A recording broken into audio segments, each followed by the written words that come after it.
ஓம் ஆர்த்தஹிருத்தாபஹாரகாய நமஹா. துன்பப்படுபவர்களின் உள்ள துயரத்தை நீக்குபவருக்கு நமஸ்காரம்.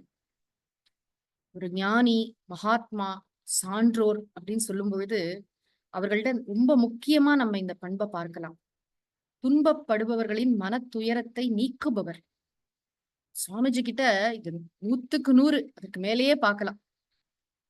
யாருக்கு கஷ்டம் அப்படின்னு சொன்னாலும் உடனடியாக அவர்களுக்காக பிரார்த்தனை செய்கின்ற மனம் சுவாமிஜியோடது.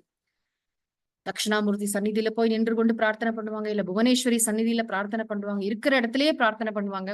இந்த பிரார்த்தனையில அப்படி ஒரு ஸ்ரத்தா சுவாமிஜிக்கு. அது மட்டும் இல்ல, அவர்களுக்கு பிரசாதம் கொடுப்பாங்க. ஆறுதல் வார்த்தைகள் அவ்வளவு கனிவாக, அவ்வளவு மனசுக்கு சுவாமிஜிட்ட கொஞ்ச நேரம் பேசினாலே மனசு லேசாயிடும். அப்படி மன துயரத்தை போக்கக்கூடியவர் சுவாமிஜி. சுத்தி இருக்கிறவங்களுக்கு மட்டும்தான் கிடையாது, எல்லாருக்காகவும் பிரார்த்தனை பண்ணுவார். யாரையோ பத்தி கேள்விப்பட்டா கூட அவர்களுக்காக பிரார்த்தனை செய்வார், உருகுவார். இப்ப கேரளால ரொம்ப மழை பெஞ்சு அங்க ரெட் அலர்ட் சொல்லியிருக்காங்க அப்படின்னா, இங்க நம்ம ஆசிரமத்துல பிரார்த்தனை நடக்கும் பொழுது பூஜையும் போது சொல்லுவார், இங்க ரொம்ப மழை பெய்யுறது, அந்த மக்களுக்கெல்லாம் நல்லபடியா நிவாரணம் கிடைக்கணும், அவர்கள் கஷ்டப்படக்கூடாதுன்னு நம்ம பிரார்த்தனை பண்ணலாம். அதனால ஒரு வாரம் வருண ஜெபம் பண்ண வேண்டாம்னு சொல்வார். அவ்வளவு ஸ்ரத்த. நம்ம வருண ஜெபம் பண்றதுனாலதான் ஒழுங்கா மழை பெய்யுறது. அதோட அனுகிரகத்தினால மழை பெய்யுறது. வருண பகவானுடைய அனுகிரகத்தினால மழை பெய்யுறது. ஆனா கேரளால மக்கள் எல்லாம் கஷ்டப்படுறாங்க, அதனால ஒரு வாரம் பண்ண வேண்டாம்னு சொல்லிட்டு திரும்பலாம் ஸ்டார்ட் பண்ணுவார். அது அவ்வளவு ஸ்ரத்தா சுவாமிஜிக்கு அதுல அதே மாதிரி நீங்க இப்ப பார்க்கின்ற இந்த புகைப்படம் கூட, புல்வாமா தாக்குதல் நடந்தது இல்லையா, அப்போ அத்தனை வீரர்களுக்காகவும் மோட்ச தீபம் ஏத்தினார் சுவாமிஜி.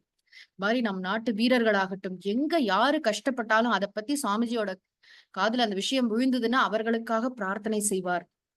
ஆறுதல் மொழிகளை பக்கத்துல இருந்தாங்கன்னா கண்டிப்பா சொல்வார்.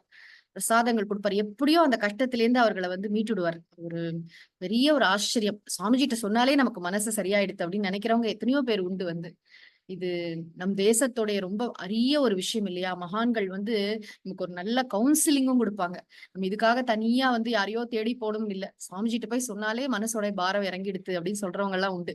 சுவாமிஜி பிரசாதம் கொடுப்பார், பேசுவார், நம்முடைய பிரச்சனைக்காக பிரார்த்தனை பண்ணுவார். இதுக்கு மேல என்ன வேணும் நமக்கு? அப்புறம் எப்படியோ நம்மை கையை பிடிச்சு ஆன்மீக வாழ்க்கைக்குள்ள கொண்டு இறைவனுடன் நம்மை நன்றாக இணைத்து விடுவார். இதுதான் குருவோட ரொம்ப முக்கியமான ஒரு பணி. பகவான் கிட்ட நம்ம சேர்த்துருவார். நம்ம மனசுல பக்தியும் ஞானமும் ஓங்கரா மாதிரி பண்ணிடுவார்.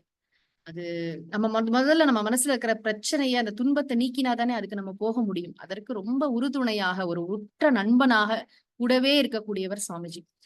இல்ல, அருமையான ஆறுதல் சொற்களை சொல்றது பாத்தீங்கன்னா, வச்சனே கா தரித்திரதா அப்படின்னு. பேச்சுல என்ன இருக்கு?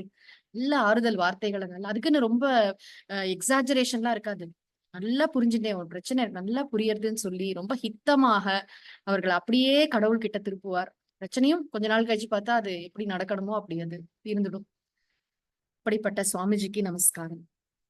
மூர்த்தி எல்லாம் வாழி, எங்கள் மோன குருவாழி, அருள் வார்த்தை என்றும் வாழி, அன்பர் வாழி பராபரமே. ஓம் சாந்தி ஷாந்தி ஷாந்தி. ஹரி ஓம். சத்குருநாத மகாராஜ் கி ஜெய்.